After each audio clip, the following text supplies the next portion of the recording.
took a picture of Saturday. Not a special Saturday, just a regular Saturday with a Kodak Funsaver. আজ আমি আপনাদের শোনাতে চলেছি এক কিংবদন্তি জনপ্রিয় প্রতিষ্ঠান কোডাকের গল্প, যাদেরকে একসময় পৃথিবীতে ফটোগ্রাফির রাজা বলা হতো।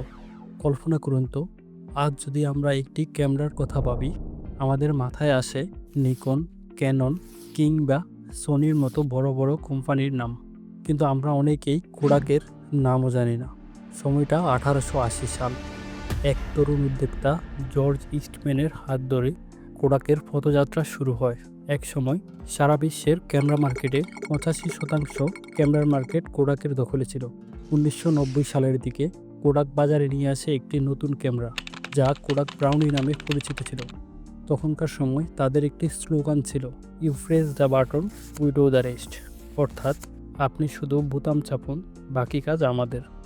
যেখানে পুরনো ক্যামেরাগুলো ছিল ভারী, দামি আর জটিল।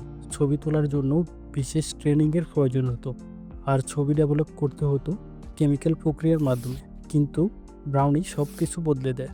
ছোট ও হালকা ক্যামেরা আর সহজে ব্যবহারযোগ্য হওয়ায় সাধারণ মানুষের কাছে ব্রাউনি ক্যামেরা খুব দ্রুতই জনপ্রিয় হয়ে ওঠে। এরপর 1935 সালে কোডাক প্রথমবারের মতো তাদের রঙিন ফিল্ম কোডাক ক্রোম বাজারে নিয়ে আসে। এই প্রযুক্তি ফটোগ্রাফিতে নিয়ে আসে এক রঙের জাদু। মানুষের আবেগ, প্রকৃতি, সংস্কৃতি সব কিছু হয়ে ওঠে আরও জীবন্ত। 1975 সালে কোডাক তৈরি করলো বিশ্বের প্রথম ডিজিটাল ক্যামেরা। তবু তারা তাদের পুরনো ব্যবসা ফিল্মের উপরেই নির্ভর করে রইল। অন্যদিকে ক্যানন, নিকন, সোনি এগিয়ে গেল ডিজিটালের পথে। যখন সারা দুনিয়া কথা বলছে ডিজিটাল প্রযুক্তি নিয়ে, কোডাক তখনও তাদের পুরনো ফিল্ম ব্যবসায় মনোযোগী ছিল। মার্কেটে ফিল্মের বিক্রয়ের জন্য প্রমোশন করে যাচ্ছিল।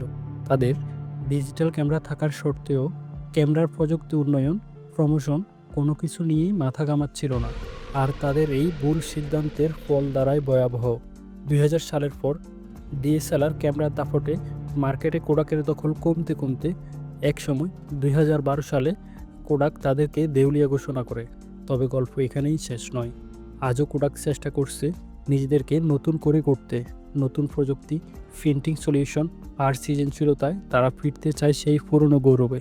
বন্ধুরা, এই গল্পের মাধ্যমে আমরা শিখতে পারি, পরিবর্তনকে সময়মতো গ্রহণ করতে না পারলে ইতিহাসের পাতায় হারিয়ে যেতে হয়।